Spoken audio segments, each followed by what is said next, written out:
আহা! আজকে অর্ডার করে ফেলেছিলাম কেএফসি চিকেন, যেটা খুলতেই প্রথমেই বেরিয়ে এলো একটি তন্দুরি মায়ো কেএফসি সস। এরপর ছিল দুটো টমেটো সস, আর তার সাথে কিছু টিস্যুস। আচ্ছা, তারপরেই বেরিয়ে এলো সেই লোভনীয় বাক্স, আর বাক্স খুলতেই চিকেন উইংস দেখা দিল, আর তার সাথে কিছু চিকেন স্ট্রিপসও ছিল। ওয়াও! জাস্ট দেখো, জাস্ট দেখো। এরপর দেখিয়ে দিই তোমাদের চিকেন পপকর্নগুলো, যেগুলো অবশ্য পড়ে পড়ে যাচ্ছিল।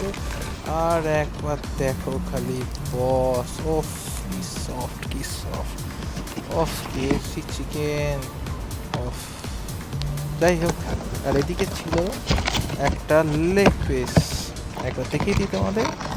এই হলো ইয়াম ইয়াম লেগ পিস। যাই হোক, আর দেরি না করে আমি একটি সসে